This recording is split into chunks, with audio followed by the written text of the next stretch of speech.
Good morning everyone. दोस्तों आज है जनवरी 17 2023 और हम लोग करने वाले हैं द हिंदू न्यूज़पेपर के एनालिसिस। मेरा नाम है सितेंद्र चौधरी और रोज की तरह फिर से आज हम लोग कुछ टॉपिक्स करने वाले हैं। वैसे आपको बताता चलो, आज न्यूज़पेपर पढ़ने में बहुत मज़ा नहीं आया मुझे। बहुत अच्छे आर्टिकल एक्चुअली है नहीं, आज वही घिसे पीटे से बेकार से आर्टिकल है, लेकिन कुछ कोशिश की आपके लिए बढ़िया सा निकालने का। तो क्या क्या कर सकते हैं आज हम लोग। आज मैरिटल रेप वाला एक टॉपिक रहने वाला है, ये काफ़ी इंपॉर्टेंट रहेगा।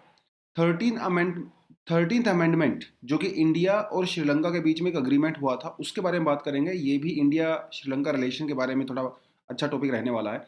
जीएस पेपर 3 में शुक्रायन 1, इसके बारे में हम तो थोड़ा बात करेंगे। उसके अलावा यूपीआई पेमेंट वाला रिपीटेड टॉपिक है, पहले हम लोग कर चुके हैं, हल्का सा रिवीजन करेंगे। फिजिकल कंसोलिडेशन के बारे में एक आज एडिटोरियल आया है। बहुत अच्छा एडिटोरियल नहीं है अनफॉर्चुनेटली। काफ़ी इकोनॉमी की कॉन्सेप्ट्स टर्म्स यहाँ पे यूज़ की गई हैं, थोड़ा बहुत देखने की कोशिश करेंगे। और चैट जीपीटी हम लोग पहले ही बात कर चुके हैं आर्टिफिशियल इंटेलिजेंस के बारे में। आर्टिफिशियल इंटेलिजेंस का क्या बेनिफिट होने वाला है और इसका क्या ड्रॉबैक्स होने वाले हैं, पहले बात कर चुके हैं। तो थोड़ा सा आज हम लोग ड्रॉबैक्स के ऊपर फोकस करेंगे, खासकर एजुकेशन सेक्टर में क्या नुकसान हो सकता है आर्टिफिशियल इंटेलिजेंस का, उसके बारे में बात करेंगे। उसके अलावा ये एक इंपॉर्टेंट टॉपिक हो सकता है हार्वेस्ट फेस्टिवल, खासकर प्रीलिम्स के लिए। ये सब हम देखने वाले हैं। तो बढ़ते हैं थोड़ा सीधा डायरेक्ट एक आज। तो भैया देखिए, अभी क्या ना हम लोगों ने लोहड़ी मनाया है ना, मकर संक्रांति मनाया, पोंगल मनाया। तो ये सब हार्वेस्ट फेस्टिवल्स हैं और इंडिया में आपको पता ही है कि हर ओकेजन पे एक फेस्टिवल हमारे यहाँ पे होता ही है। और फेस्टिवल्स में या तो हम लोग गॉड्स को डेडिकेट करते हैं, हमारी जो क्रॉप्स होती हैं, हार्वेस्ट होती हैं, उनको डेडिकेट करते हैं। क्योंकि हमारी कंट्री ना अग्रेरियन इकोनॉमी रही है, अग्रेरियन कंट्री रही है बहुत पहले से, हिस्टोरिकली, है ना। तो डेफ़िनेटली हमारा जो लाइफ़स्टाइल है, हमारा जो फ़ेथ है, कल्चर है, वो जो फेस्टिवल्स वगैरह हैं, वो सब क्रॉप्स के आस-पास ही घूमते हैं, है ना? फार्मर्स, भैया उनको सेलिब्रेट करने का मौका चाहिए। जैसे आप दिवाली की बात करते हो, है ना? तो दिवाली भी एक तरह का हार्वेस्ट फेस्टिवल ही है अगर देखा जाए तो। क्योंकि देखिए दिवाली के समय, उस समय क्या होता है नॉर्थ इंडिया में स्पेशली, उस समय ना पैडी कल्टीवेशन मतलब हार्वेस्ट हो जाती है, मतलब आपकी जो धान की कटाई हो जाती है। तो किसान 5-6 महीने जो है मेहनत करता है, फिर धान की कटाई होती है, उसके पास थोड़ा पैसा आता है। देखिए कि वैसे तो फार्मर बिज़ी रहता है अपने खेतों में, है ना? तो उसके पास सेलिब्रेट करने का टाइम नहीं होता है। लेकिन एक बार जब धान की कटाई हो जाती है दिवाली से पहले, उसके पास थोड़ा पैसा आता है, तो फिर वो सेलिब्रेट करता है ना? तो वो दिवाली भी एक तरह का सेलिब्रेशन ऐसा ही है। तो वो फिर वो हमारी जो लाइक जैसे रामायण हुआ, प्रभु श्री राम हुए तो उनसे जोड़ दिया गया। बट वो एक ऐसा समय होता है जब किसान के पास समय भी होता है, जब किसान के पास पैसा भी होता है। तो वो सेलिब्रेट करता है, शॉपिंग करता है, फेस्ट खुशियाँ मनाते हैं, है ना? तो हमारे यहाँ पे मोस्टली जो फेस्टिवल आप दिवाली, होली, पोंगल, लोहड़ी, संक्रांति जो मर्ज़ी देख लीजिए, कहीं न कहीं आपको अपनी हार्वेस्ट या जो हमारा फार्मर लाइफस्टाइल है उससे जुड़ा हुआ देखने को मिलेगा। तो हम लोगों ने मकर संक्रांति को अभी सेलिब्रेट किया ही है। ठीक है। तो मकर संक्रांति जो है वो क्यों मनाया जाता है, जब जो सूरज होता है, जब वो मकर राशि के अंदर एंट्री करता है, मतलब कैप्रिकॉर्न से मूव करना शुरू कर देता है। तो ऐसा कहा जाता है कि जब मकर संक्रांति वाले दिन जो है विंटर्स की डेथ हो जाती है और समर का जो है वो जन्म हो जाता है। ठीक है? तो ऐसा माना जाता है। और मकर संक्रांति हमारे देश में, पूरे देश में मनाई जाती है, लेकिन अलग-अलग नाम से मनाई जाती है। अ, और जैसे अगर आप बोलें तो आसाम के अंदर से जो है भोगाली बिहू कहा जाता है, बहुत बड़ा फेस्टिवल होता है आसाम के अंदर। तमिल में इसको पोंगल कहा जाता है, यू नो वेरी वेल। उसके अलावा सेंट्रल एशिया में इसको सुकरात कहा जाता है। और नॉर्थ इंडिया में जो है लोहड़ी जो है मनाई जाती है हिंदूज़ और सिख्स के द्वारा, तो वो भी इसी से रिलेटेड है। मकर संक्रांति नेक्स्ट डे आती है लोहड़ी के। और लोहड़ी खासकर सिख्स और हिंदूज़ में बहुत फेमस है भाई। और it's the end of the winter season, जैसा भी हम ऊपर हम लोगों ने बात किया। ठीक है। उसके अलावा पूजा परिक्रमा यहाँ पे की जाती है, बोनफायर किया जाता है, ये फोटो आप देख सकते हो। फिल्मों वगैरह में आपने खूब देखा ही होगा। और एक्चुअली ये जो पिक्चर है ये भी एक मूवी का ही सीन है। एक मूवी आई थी वीर ज़ारा, शाहरुख खान, अमिताभ बच्चन जी थे उसमें। तो वहाँ से है ये। ठीक है। और it's a festival of farmers of course. एक हमारे पास पोंगल आता है भैया, साउथ इंडिया में खासकर तमिलनाडु में बहुत ही फेमस है ये। और पोंगल को ओवरफ्लो कहा जाता है, वैसे इसका ये लिटरल मीनिंग होता है बॉइलिंग वाटर। ठीक है। इसे थाई पोंगल भी कहा जाता है, 4 दिन का सेलिब्रेशन होता है ये। जिसमें when the crop such as the rice are harvested, है ना? राइस की जब हार्वेस्ट किया जाता है, तो लोग भगवान को अपना ग्रैटिट्यूड दिखाने के लिए यू नो और अब मेहरबानी करने के लिए पोंगल को मनाया जाता है। और उसमें जो है ट्रेडिशनल डिज़ाइंस बनाए जाते हैं राइस पाउडर के साथ। जिसे कोलम्स कहा जाता है, रंगोली टाइप का इस तरह से, तो थोड़ा आपको इसको पता होना चाहिए। Then we have Makaravilakku festival of the Sabarimala. Sabarimala में जो लॉर्ड अयप्पा जी हैं, उनको जो है सेलिब्रेट किया जाता है। 7 दिन का फेस्टिवल होता है भैया, ये हर साल होता है, मकर संक्रांति वाले दिन ही होता है, और वो इसीलिए होता है क्योंकि वो सर्दियाँ और गर्मियाँ, मकर के अंदर, राशि के अंदर प्रवेश करता है हमारा सन, ठीक है। Makaravilakku ends with the ritual called Guruthi. Last के दिन, 7th डे, गुरुथी जो है वो किया जाता है, जिसमें भगवान को खुश करने के लिए जो है ऑफरिंग्स दी जाती हैं, प्रसाद दिया जाता है। ये 4 फेस्टिवल हैं, और ये हार्वेस्ट बेस्ड फेस्टिवल है हमारे यहाँ पर, और एक ही साथ आते हैं। नॉर्थ इंडिया, साउथ इंडिया, हमारा कल्चर जो है देखिए किस तरह से आपस में कनेक्टेड है, राइट, हमारी हिस्ट्री, और किस तरह से वो सब चीज़ें होती हैं। तो that's the beauty of our country. इतनी डाइवर्सिटी होते हुए भी कहीं ना कहीं हम लोग यूनिटी का, है ना, निकाल ही लेते हैं कहीं ना कहीं। चलिए, supreme court to hear petition against the marital rape from the March 21st। तो इसको लेके ना एक्चुअली कुछ लोग सड़कों पे भी उतर गए हैं भाई। अगर आप न्यूज़पेपर वगैरह देख रहे हो, न्यूज़ वगैरह सुन रहे हो, तो कुछ लोग ना सड़कों पे भी आ गए हैं। उनका ये कहना है कि भैया मैरिटल रेप वाला कॉन्सेप्ट एग्जिस्ट नहीं करना चाहिए, बट सुप्रीम कोर्ट ने वैसे पास्ट में भी कहा है इसके बारे में, मैरिटल रेप के बारे में, लेकिन इस बार जो है सुप्रीम कोर्ट थोड़ा सा प्रॉपर तरीके से सुनवाई करना चाहता है कि भैया क्या मैरिटल रेप होना चाहिए एज अ क्रीमी क्राइम या नहीं होना चाहिए। अभी स्टेटस क्या है, स्टेटस से पहले थोड़ा सा ना कुछ फैक्ट्स पता होने चाहिए आपको, एग्जाम वगैरह में आपको काम आते हैं, खासकर मेंस में, कि देखिए खाली पीली स्टेटमेंट होने से कुछ नहीं होता। अगर आप ये बोल दो कि इंडिया में like most of the women face some sort of abuse, है ना, इन आवर कंट्री, तो ये एक तो खाली पीली स्टेटमेंट है, इसका कोई वेटेज नहीं है। वेटेज तब तक नहीं होता है जब तक आप उसको किसी सर्वे से, किसी फैक्ट के साथ बैकअप नहीं करते हो, तो उसके लिए आपको फैक्ट थोड़ा याद करना होता है। अगर हम लोग बात यहाँ पे करें फैक्ट की, तो नेशनल क्राइम रिकॉर्ड जो ब्यूरो है, एनसीआरबी, इसकी 2019 में एक रिपोर्ट आई थी जिसमें ये कहा था इन्होंने, अनफॉर्चुनेटली देखिए इंडिया में हर 16 मिनट में एक रेप होता है। समझ रहे हो आप, रेप होता है। और इसके साथ आप ये स्टेटमेंट पढ़िए, आपको कैसा लगेगा। इनका ये कहना है around 99.1% of the sexual violence case India में रिपोर्ट ही नहीं होते भाई। ये तो रिपोर्ट नहीं होते तब ये हाल है, 16 मिनट में एक रेप होता है। अगर रिपोर्ट होते तो ये परसेंटेज, ये जो मिनट है वो बहुत ही कम हो जाती। समझ रहे हो, ये काफ़ी हालत ख़राब है। उसके अलावा मैरिटल वायलेंस की बात करें तो एनसीआरबी का डेटा ही ये कहता है दैट इंडिया के जो वीमेन हैं वो 17 टाइम्स ज़्यादा वल्नरेबल हैं सेक्सुअल वायलेंस के from their husband as compare to other countries. ठीक है, तो हालत थोड़ी सी खराबी भाई, मैं तो यहाँ पे कहूँगा। जस्ट गिव मी 1 मिनट, मैं थोड़ा सा इसको शेयर कर लेता हूँ ना, पता नहीं आजकल स्लो हो जा रहा है, बट कोई बात। ठीक है, तो ये अभी हालत है। तो कुछ अभी सुप्रीम कोर्ट ने इस केस को अपने हाथ में लिया है और सुप्रीम कोर्ट की सुनवाई करेगा, और लेट्स सी क्या होता है यहाँ पे। बट मैरिटल रेप होता क्या है, मैरिटल रेप का मतलब होता है कि जब कोई हस्बैंड जो है अपनी वाइफ को ज़बरदस्ती, उसकी मर्जी के बिना, विदाउट प्रॉपर कंसेंट जो है फिजिकल रिलेशन बनाने की कोशिश करते हैं। It is an unjust yet not uncommon way to degrade and the disempower women.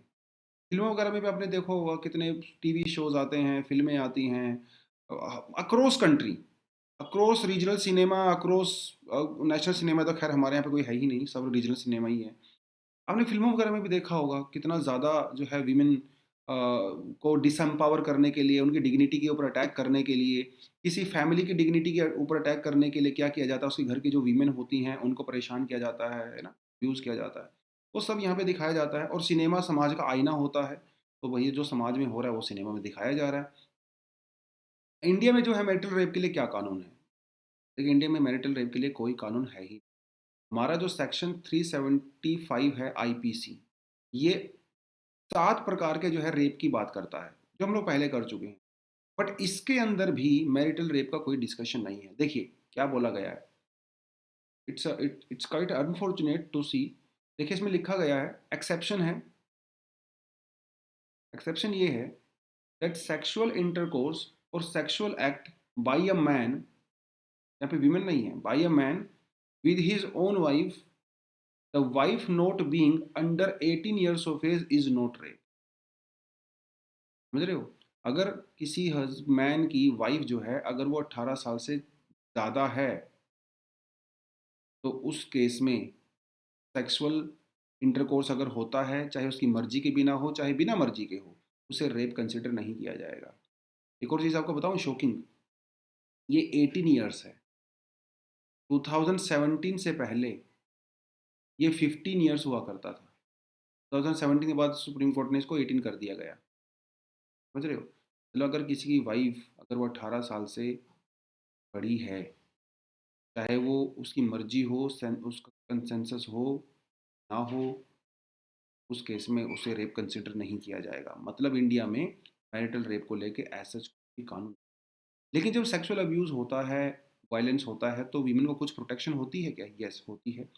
वो होती है protection of women from the domestic violence act के तहत और section 498 A of the IPC.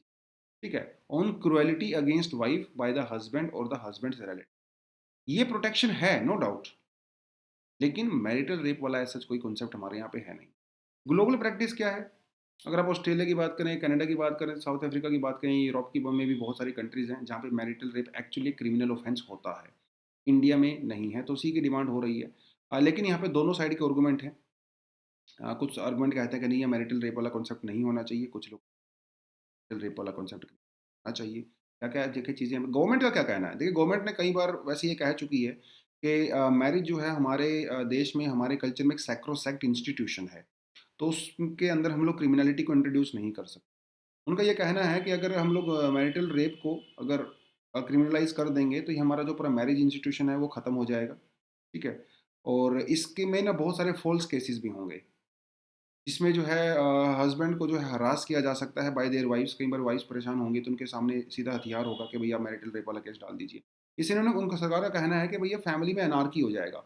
सरकार का नहीं बल्कि हमारे मिश्रा जी, हमारे भूतपूर्व सीजे रह चुके हैं, उनका भी कहना है कि ये फैमिली से इससे अनार्की हो सकती है, कि जिस तरह से हमारी कंट्री में पॉवर्टी है, इलिटरेसी है, सोशल कस्टम्स हैं, वो सब करके, तो कई बार इसका मिसयूज़ भी यहाँ पे हो सकता है। और यहाँ पे एक बड़ी बात ये है कि जब उसमें कोई हस्बैंड और वाइफ के बीच में जो एक प्राइवेट अफेयर हो रहा है, तो उसका कोई एविडेंस तो है नहीं, ना कोई यहाँ पे विटनेस तो होता नहीं, कोई एविडेंस तो है नहीं है, तो उस केस में आप कैसे प्रूफ करोगे? तो सबसे बड़ी बात ये है कि प्रूफ नहीं है। इसमें जो है वाइफ के जो वर्ड्स हैं सिर्फ वही एज अ प्रूफ कंसिडर किए जा सकते हैं। तो there can be lot of possibilities of the misuse of this act. That is one argument, but there is another argument जो कहता है कि yes, it should be criminal offence.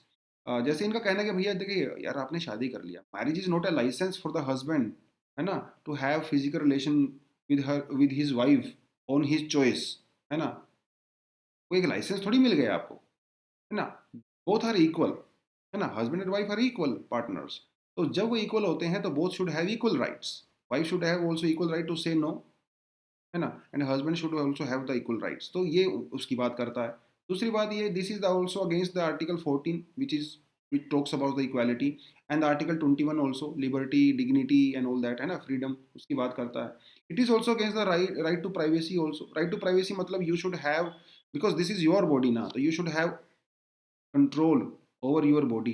So whether you are unmarried or you are married, you should have equal control over your body. Whatever you want to do your body, that is your choice. तो इसका तो ये जो पूरा उसके against में ही जाता है ना। राइट टू से नो की हम लोग बात करते हैं, as a adult person you should take your own decisions. तो when there is a decriminalization or concept does not exist of the marital rape, it goes against the right to say no. Conflict with the article 375 also, है ना। article 375 defines 7 conditions under which a sexual intercourse can be said as a rape, मतलब ये rape की बात करता है article 375। लेकिन इसके अगेंस्ट में जा रहा है। आर्टिकल 375 का मेन पर्पज क्या है? वीमेन की राइट्स को प्रोटेक्ट करना।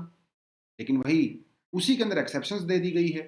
तो ये आर्टिकल 375 में खुद को कॉन्ट्रडिक्ट कर रहा है ना। And this is crime against humanity also.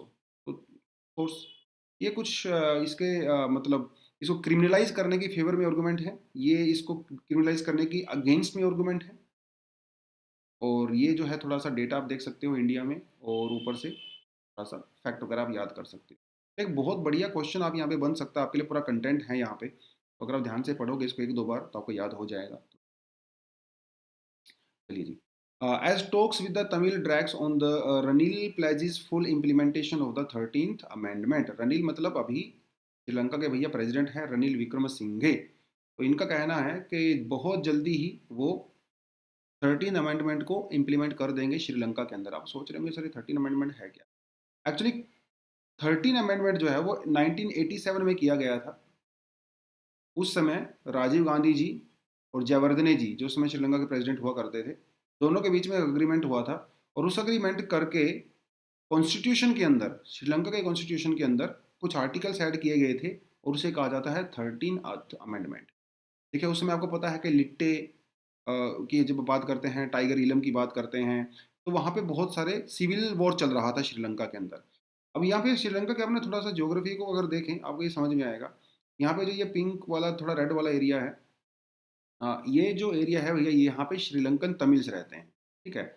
और विचार मतलब बाई फेथ बात करें तो हिंदूज और मुस्लिम्स वो यहाँ पे रहते हैं। येलो वाला जो आपको पार्ट नजर आ रहा है ये सिनेली पॉपुलेशन है विच इज 74% बुद्धिस्ट, और ये श्रीलंका के इंडिजिनस लोग हैं। यहाँ पे अगर आप बात करिए थोड़ा ग्रे आपको ये देख रहा है, these are the Indian Tamils, ठीक है। They are also Hindus and Muslims, जो वहाँ पे यूजली टी और कॉफी प्लांटेशन के लिए गए थे, राइट। तो टोटल श्रीलंका में जो है 18% तमिल तमिल हैं, ठीक है। 74% बुद्धिस्ट हैं और 1% मुस्लिम्स हैं and there are 7% Christians also, ठीक है। तो बात यह है कि जब हम लिट्टे की बात करते हैं तो they're demanding separate country for them, because उनका ये कहना था कि जो सिनेलीज लोग हैं श्रीलंका में, वो इनको राइट्स नहीं देते हैं, वो इनको हर जगह सप्रेस करते हैं। कोई पॉलिटिकल राइट नहीं है इनको, कोई सिविल राइट नहीं है, कोई इकोनॉमिकल राइट नहीं है। So that is why they have made their own forces, right. And there was lot of civil war going on, LTTE का आपको अच्छे से पता ही है, वो सब चीज़ें चल रही थी। तो इतना सिविल वॉर चल रहा था, तो राजीव गांधी जी लगातार नेगोशिएशन कर रहे थे श्रीलंका के साथ, और फिर इन्होंने ये एक सॉल्यूशन निकाला। तो इनका ये कहना था राजीव गांधी जी का कि हम लोग यहाँ पे पीस बना के रखेंगे, लेकिन आपको क्या करना पड़ेगा, ये जो तमिल वाला एरिया है इसको आपको ऑटोनॉमी देनी पड़ेगी, ऑटोनॉमी। तो आप इनको ऑटोनॉमी दीजिए, हम लोग जो है पीस लेके आएंगे। तो उसके लिए 13 अमेंडमेंट एक्ट हुआ था। But unfortunately 13th amendment act से ना तो सिनहलीज लोग खुश थे और ना ही जो श्रीलंकन तमिल्स यहाँ पे थे, लिट्टे बेसिकली, ठीक है, ना वो खुश थे। सिनहलीज का ये कहना था कि 13 अमेंडमेंट की वजह से बहुत ज़्यादा पावर दे दी गई है तमिल्स को, और लिट्टे का ये कहना था कि ये बहुत कम पावर है। तो एक लोग वो कह रहे थे बहुत ज़्यादा, ये कह रहे थे बहुत कम। तो बेसिकली फाइनली इसको प्रॉपर तरीके से इम्प्लीमेंट नहीं हो पाया। इंडिया ने पीस फोर्सेस भी भेजी थी श्रीलंका में, और अनफॉर्चुनेटली वही लिट्टे के टेररिस्ट के द्वारा बाद में जो है राजीव गांधी जी की हत्या भी कर दी गई, है ना। ये आपको सारी कहानी का अच्छे से पता है। तो वो 13th अमेंडमेंट वाला जो है ना, आज भी इंडिया श्रीलंका के बीच में जो कोड 1887 में हुआ था भैया, आज भी वो टसल का इशू बना हुआ है। इंडिया वाले हमेशा डिमांड करते हैं कि 13 अमेंडमेंट को इम्प्लीमेंट किया जाए, ये जो तमिल वाला एरिया है इसको थोड़ी ऑटोनॉमी दिया जाए, इन लोगों को थोड़ा सा civil rights, political rights, economical rights का टेक केयर किया जाए। तो उसकी डिमांड बेसिकली यहाँ पे हो रही है। तो जिस समय आपको पता ही है कि श्रीलंका को पैसे की जरूरत है भाई बहुत ज़्यादा, वो चाहता है कि हम लोग इंडिया को खुश करें ताकि इंडिया हमारी फाइनेंशियल हेल्प करे। तो अभी उनके जो प्रेसिडेंट साहब हैं रनिल विक्रम सिंघे, तो वो कह रहे हैं कि भैया मैं 13th अमेंडमेंट को इम्प्लीमेंट करूंगा। तो ये पूरा मामला चल रहा है which is for the self government. थोड़ा सा आप इसको पढ़ सकते हो, मैंने आपको कहानी बिल्कुल ऊपर ऊपर से बता दी है, बट आई वुड एक्सपेक्ट कि थोड़ा गूगल करें आप, इस कहानी को पढ़ो। यूट्यूब वगैरह पे भी एक दो अच्छी डॉक्यूमेंट्री आपको मिल जाएगी, लेकिन आपके पास समय हो तब, ठीक है। समय नहीं है तो कोई करने की रिक्वायरमेंट नहीं है। चलिए, ISRO is likely to push Venus mission Shukrayaan 1 to 2031। भैया पहले हम लोगों ने 2024 का टारगेट रखा था कि अपना शुक्रियान मिशन हम लोग भेज देंगे वीनस के ऊपर, लेकिन हो सकता है ये अभी 7 साल एक्सटेंड हो जाए और 2031 को हो सकता है। ये तो बनता है पूरा मामला। अब ये थोड़ा डिटेल में हम लोग बढ़ते हैं क्या है। देखिए पहले हम लोगों ने 2024 की डेट रखी थी, लेकिन भैया फिर पेंडेमिक हो गया, तो 2023 में चला गया पेंडेमिक के बाद वो, फिर अभी 2024 में भी शायद वो नहीं होगा क्योंकि गवर्नमेंट ने अभी तक इसको पूरा अप्रूवल नहीं दिया है। तो 2024 तो कैंसिल ही मान के चलो। 2024 के बाद कब हो सकता है, 2026 में हो सकता है, 2028 में हो सकता है, ठीक है। लेकिन इसके चांसेस भी बहुत कम नज़र आ रहे हैं। देखिए होता क्या है ना, आप किसी प्लेनेट पे ना अपनी मर्जी से नहीं भेज सकते सैटेलाइट को, उसके लिए एक प्रॉपर समय होता है। जब वो वीनस और अर्थ के बीच में मिनिमम डिस्टेंस होता है, उसका जो ऑर्बिट होता है वो सन के ऑर्बिट के साथ सिंक करता है, तो कुछ ऐसी विंडो होती है जहां पे सैटेलाइट को भेजना सबसे आसान होता है। तो वीनस के ऊपर सैटेलाइट को भेजने की जो विंडो होती है वो हर 19th मंथ होती है, मतलब हर 19वें महीने में आप वीनस पे सैटेलाइट भेज सकते हो, फेवरेबल कंडीशंस होती हैं।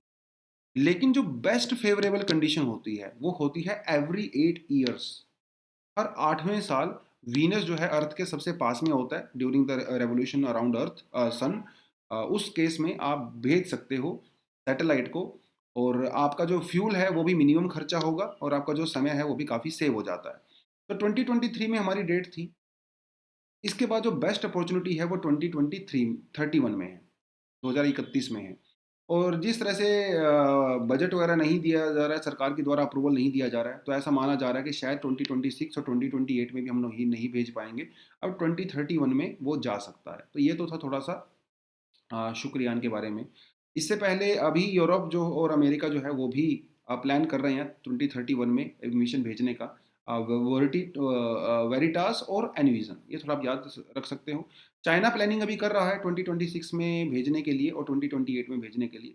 ये चाइना वाले तो कभी भेज सकते हैं, उनका हम लोग कुछ नहीं बोल सकते। ठीक है, तो ये चीज़ें थी। और वीनस को जो है वो ट्विन प्लेनेट भी कहा जाता है, ट्विन सिस्टर भी कहा जाता है इंडिया का, अर्थ का। क्योंकि वीनस की जो डेंसिटी होती है, जो उसका ग्रेविटी होती है, वो बिल्कुल अर्थ के इक्वल होती है, इसलिए इसको ट्विन भी कहा जाता है। और वीनस के ऊपर टेम्परेचर बहुत ज़्यादा होता है। ऐसा नहीं है कि हम लोग ये सैटेलाइट को उसके सरफेस पे भेजेंगे, भाई सरफेस पे नहीं भेज सकते।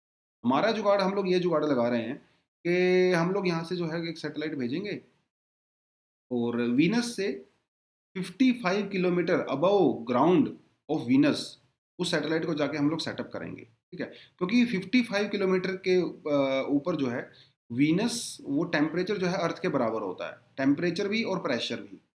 तो हमारे सैटेलाइट आराम से काम कर सकते हैं। उसके बाद हम लोग क्या करेंगे, यहाँ से एक बलून भेजेंगे। ठीक है, मेटालिक बलून वीनस के सरफेस के ऊपर भेज सकते हैं, और जो थोड़ा जाके वहाँ पे स्टडी कर सकता है। ठीक है, और किस किस के बारे में स्टडी कर सकता है, उसकी volcanic activities, emission on the ground, wind speed, cloud cover, है ना, वो सब चीज़ें स्टडी कर सकता है।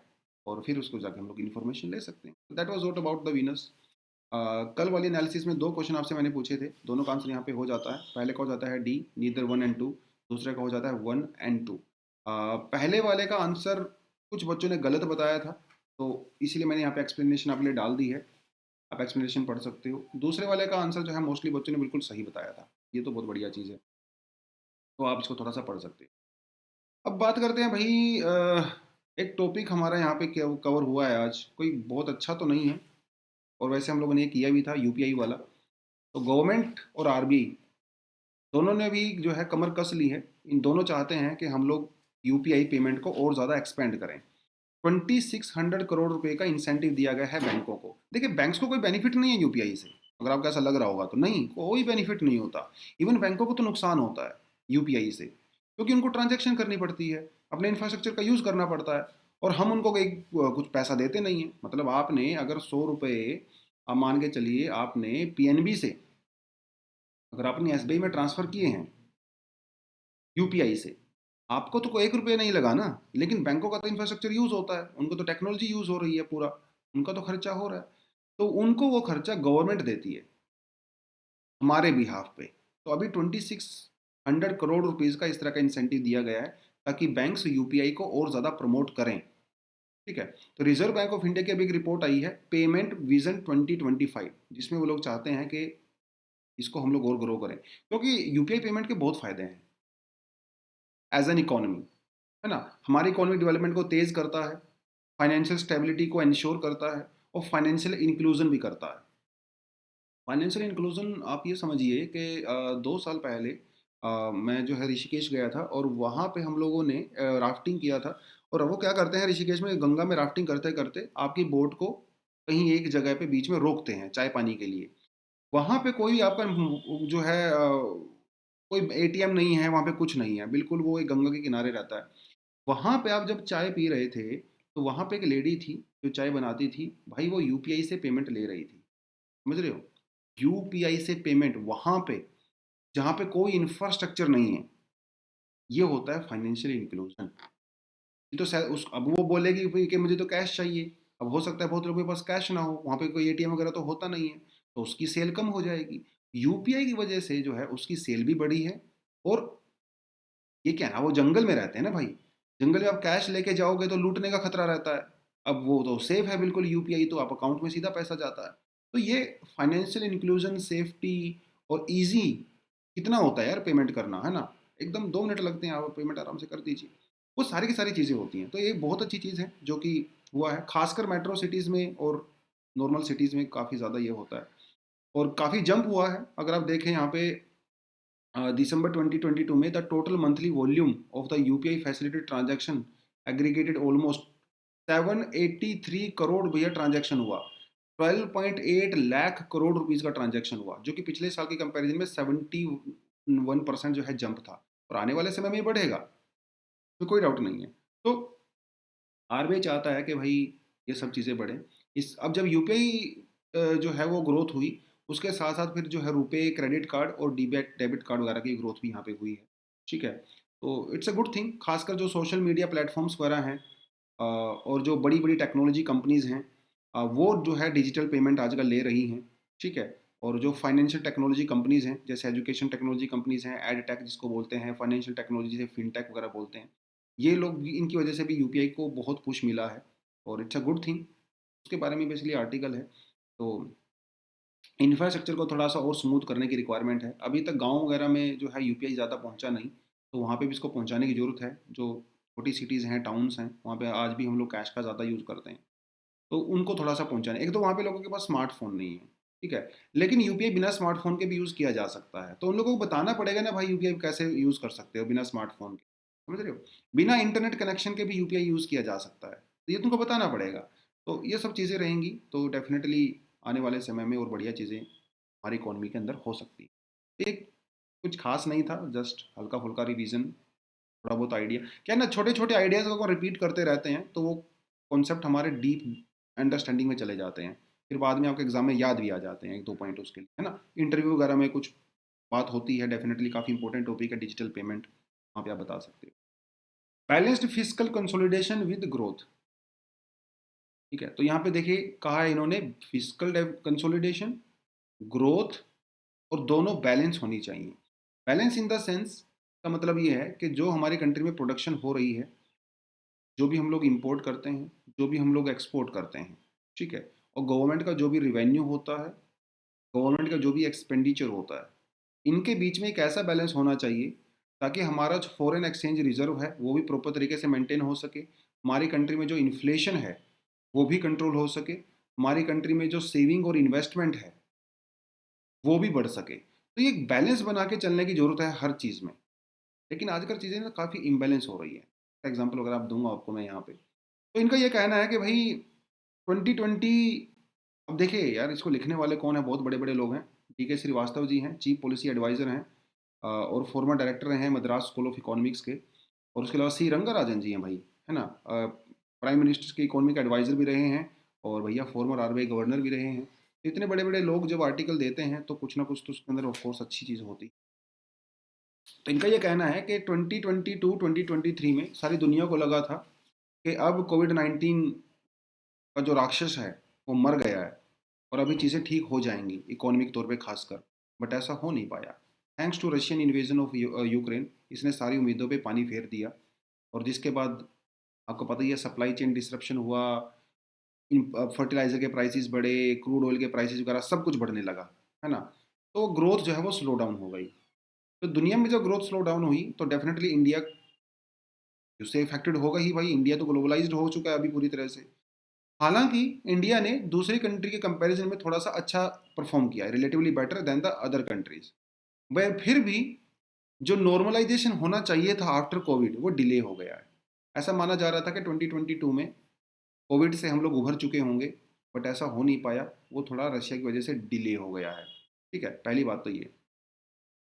दूसरी बात ये है कि अभी इन्होंने कहा है कि जो 2023 2024 होगा, यह कोविड के बाद अभी पहला नॉर्मल ईयर होने वाला है। तो थोड़ा सा सिचुएशन अभी इंप्रूव होने वाली है, पूरी दुनिया में होगी, इंडिया में भी होगी। इनका ये कहना है, देखिए, India's GDP at the end of the present physical year will only be 8.57% higher than the level of 2019। मतलब कोविड से पहले जो हमारी जीडीपी थी, अभी नेक्स्ट ईयर हमारी जीडीपी उससे सिर्फ 9% एक्स्ट्रा होने वाली है। मतलब बहुत ही कम हम लोग ग्रोथ कर रहे हैं, लेकिन कम से कम पॉजिटिव में तो है। बहुत सारी कंट्री तो यहाँ पे नेगेटिव में है राइट, वो भी एक अलग बात है। तो क्या किया जाना चाहिए भाई? आने वाला बजट अभी आने वाला है, उस बजट में क्या किया जाना चाहिए? क्या हमें हाई ग्रोथ के ऊपर फोकस करना चाहिए, प्राइस स्टेबिलिटी के ऊपर करना चाहिए, फिस्कल कंसोलिडेशन के ऊपर करना चाहिए, क्या होना चाहिए? वो इन्होंने यहाँ पे बताया है। पहली बात उन्होंने कहा कि ग्रोथ परफॉर्मेंस कैसी है, थोड़ा सा वो देख लेते हैं। ग्रोथ परफॉर्मेंस की जब हम लोग बात करते हैं, तो इंडिया का जो रियल ग्रोस वैल्यू एडिशन है, जीवीए, वो 6.7% की रेट से बढ़ने वाला है 2022-2023 के अंदर। पहले तो इन्होंने ये कहा। दूसरी बात इन्होंने ये कही कि इंडिया की जो नॉमिनल जीडीपी है, हम लोग एक्सपेक्ट कर रहे हैं तो 2023-2024 में वो 300 लाख करोड़ होने वाली है, और हमारी जो नॉर्मल ग्रोथ होगी वो होगी 11 से 11.5%। अब नॉमिनल को रियल जीडीपी मत मान के चलिए। तो नॉर्मल जीडीपी अलग होता है, रियल जीडीपी अलग होता है। रियल जीडीपी वो होता है जब हम लोग नॉमिनल जीडीपी में से इन्फ्लेशन को माइनस कर देते हैं, वो होता है रियल जीडीपी। मान लो आपका नॉमिनल जीडीपी जो है 11% है, लेकिन इन्फ्लेशन जो है वो 7% चल रही है, तो नॉमिनल रियल जीडीपी कितना हो जाएगा? 11 - 7 = 4% ओनली। मेरा सारा खेल तो रियल जीडीपी का होता है। ठीक है, तो इनका ये कहना है कि रियल जो ग्रोथ है इंडिया में वो होगी 6 से लेके 6.5, लेकिन नॉमिनल जीडीपी हो सकती है 11 से लेके 11.5, और इन्फ्लेशन का जो रेट है वो रहने वाला है 4.5 से लेके 5%। लेकिन मान लो इन्फ्लेशन इससे ज़्यादा हो गया, तो ये आपका जो रियल जीडीपी है ये और भी कम हो सकता है। ऑफ कोर्स होगी, हो ही जाएगा प्लस माइनस करने के बाद तो, राइट। ये कुछ कुछ चीज़ें इन्होंने यहाँ पे बोली हैं। अब यहाँ पे बात करते हैं फिजिकल रिस्पॉन्सिबिलिटी की। देखिए FRBM है ना, फिजिकल रिस्पॉन्सिबिलिटी यानी तो बजट मैनेजमेंट, ये एक्ट हम लोगों ने पास किया था, और इसमें यह डिसाइड किया गया था कि हमारा जो फिजिकल डेफिसिट है वो 3% रहना चाहिए। फिजिकल डेफिसिट तो आप समझते हो ना, सरकार का जो खर्चा होता है, एक्सपेंडिचर, और सरकार का जो रिवेन्यू होता है, कमाई होती है जो सरकार की इनकम होती है, दोनों के बीच का जो डिफरेंस होता है उसे फिजिकल डेफिसिट कहते हैं। हमारा जो फिजिकल डेफिसिट का मतलब ये है कि हाँ भैया सरकार के खर्चे ज़्यादा हैं, आमदनी कम है। आमदनी ठन्नी, खर्चा रुपया। ये कितना होना चाहिए? 3% ऑफ जीडीपी होना चाहिए according to FRBM act. But इसमें पता कितना चल रहा है? 9.2%। 3 टाइम्स ज़्यादा चल रहा है भाई, 3 टाइम्स। समझ रहे हो? तो इंडिया की जीडीपी का आप ये मान के चलिए, हमारी जितनी जीडीपी है उसका 10% की तो हमें देनदारी है, और वो इमीडिएट देनदारी है। ओनली 90% में हम लोग बाकी कुछ चीज़ें कर सकते हैं। ये काफ़ी ज़्यादा होता है। फिजिकल डेफिसिट किसी कंट्री का जितना ज़्यादा होता है जीडीपी का, उस कंट्री की जो इमेज है वो दुनिया में उतनी ही कम होती है, मतलब इन्वेस्टमेंट वगैरह वहाँ पे नहीं आता। तो एक तो सरकार का ये टारगेट रहना चाहिए कि भैया इसको फिजिकल डेफिसिट को रिड्यूस करना। अभी अगले साल जो है 6.7% लेके आना है, उसके बाद उसको 5 तक लेके जाना है, फाइनली 3 तक लेके जाना है। क्योंकि जब 3% का फिजिकल डेफिसिट होता है तो खूब सारा 5 FDI आता है। एक तो इन्होंने कुछ कुछ चीज़ें यहाँ पे बात कही है। दूसरी बात, जीडीपी एस्टिमेशन की बात कही है कि organisation of the economic corporation OECD के तहत अकॉर्डिंग इंडिया की जो जीडीपी ग्रोथ रहने वाली है 2023-2024 के लिए, वो रहने वाली है अराउंड 5.7%। IMF के अकॉर्डिंग इंडिया का जो जीडीपी ग्रोथ रहने वाला है वो रहेगा 6.1% के लगभग, और यही एस्टिमेशन जो है वो RBI का भी है। अब क्या कर सकते हैं हम लोग बेसिकली, है ना? सेविंग इन्वेस्टमेंट बैलेंस, ये हम लोग कर सकते हैं। देखिए होता क्या है दोस्तों, आप सेविंग करते हो, सेविंग कहाँ करते हो? बैंक में करते हो। बैंक के पास पैसा जाता है, बैंक इस पैसे का क्या करता है? बैंक इस पैसे को जो है आगे लोन में देता है, क्रेडिट करता है। टाटा, बिरला, अंबानी, है ना, यू एंड मी, हम सबको वो लोन प्रोवाइड कराता है। तो जब मान लो टाटा वालों को लोन मिलता है बैंक से, तो वो क्या करते हैं? फैक्ट्री लगाते हैं, अपने बिजनेस को एक्सपेंड करते हैं। बिजनेस को एक्सपेंड करते हैं मतलब प्रोडक्शन इंक्रीज होता है, और जब बिजनेस को एक्सपेंड करते हैं लोगों को हायर किया जाता है, तो एम्प्लॉयमेंट जनरेट होती है। तो प्रोडक्शन करते हैं, प्रोडक्शन जब करेंगे तो उसे हम लोग खरीदेंगे, खरीदेंगे तो खर्चा करेंगे। इससे पूरी इकोनॉमी में क्या होता है? डिमांड बढ़ती है। डिमांड बढ़ेगी तो इन कंपनी का प्रॉफिट और बढ़ेगा, कंपनी का प्रॉफिट और बढ़ेगा तो और फैक्ट्रीज लगाएंगे और प्रोडक्शन करेंगे। ये पूरा गेम चलता रहता है। तो हाई सेविंग जब होती है तो हाई इन्वेस्टमेंट भी होती है। हालांकि इसके एक अपोजिट परस्पेक्टिव भी होता है, बट वो बाद में बात करेंगे। इनका यह कहना है कि भैया एक तो हमें सेविंग और इन्वेस्टमेंट दोनों को बैलेंस करके चलना है। लेकिन आप सेविंग कब करते हो? जब आपका इंटरेस्ट रेट मिलता है बैंक में, अब बैंक बोलेगा मैं आपको कोई इंटरेस्ट रेट नहीं दूंगा, 0% इंटरेस्ट दूंगा। आप बैंक में सेव करोगे ही नहीं जाके, क्या फ़ायदा सेव करके? भाई इन्फ्लेशन इतनी महंगाई है, बैंक आपको इंटरेस्ट दे नहीं रहा है, तो कोई फ़ायदा नहीं है। इससे इससे अच्छा है कि आपके पास जो पैसा उसको खर्च कर दो, है ना? तो इनका ये कहना है कि दोनों के बीच में बैलेंस जो है वो बनाने की रिक्वायरमेंट है। दोनों के बीच में बैलेंस बनेगा तभी जो है फॉरेन कैपिटल इंडिया में आ सकता है, अदरवाइज तो फॉरेन कैपिटल नहीं आएगा। Financial saving in the household sector मतलब डोमेस्टिक सेक्टर, यू और हम लोग जो पैसा करते हैं उसकी बात कर रहे हैं, had averaged 7.9% of the GDP from 2017-18 to 2019-20 before it increased inordinately to 11.6% in 21-22। मतलब कोविड से पहले हमारा जो सेविंग रेट था वो 7.9% था। कोविड के बाद हमारा सेविंग रेट जो है वो 11.6% हो गया। लोगों ने क्या किया, खर्चा करना कम कर दिया, सेविंग करना ज़्यादा कर दिया। भैया कोविड चल रहा है ना, आप खर्चा क्यों करोगे? आपको मोबाइल फ़ोन लेना है तो वो भी नहीं लोगे, बाइक लेनी है तो वो भी नहीं लोगे, तो बैंक बैंक में ही पैसा डालोगे सेविंग। तो वो कोविड में लोगों ने करना शुरू कर दिया था। ये कुछ कुछ चीज़ें जो है यहाँ पे बोली गई हैं। This can be financed by the household sector finance saving of up to 8% of the GDP. तो इसको जो है अभी 8% तक लेके आना है। और देखिए सरकार चाहती है कि लोग खर्चा करें, समझ रहे हो? सरकार चाहती है कि लोग खर्चा करें। अरे खर्चा करोगे तभी तो प्रोडक्शन बढ़ेगा, और प्रोडक्शन बढ़ेगा तभी तो जीडीपी ग्रोथ होगी, प्रोडक्शन बढ़ेगा तभी तो एम्प्लॉयमेंट जनरेट होगी। यूरोपियन कंट्रीज में यही तो होता है, फॉरेन कंट्रीज में कमाओ और खाओ, सीधा सा लॉजिक है भाई, है ना? 5 दिन जो कमाते हो उसको सैटरडे संडे को उड़ा देते हो। तो जितना खर्चा करोगे कंपनीज को उतना ही बेनिफिट होता है।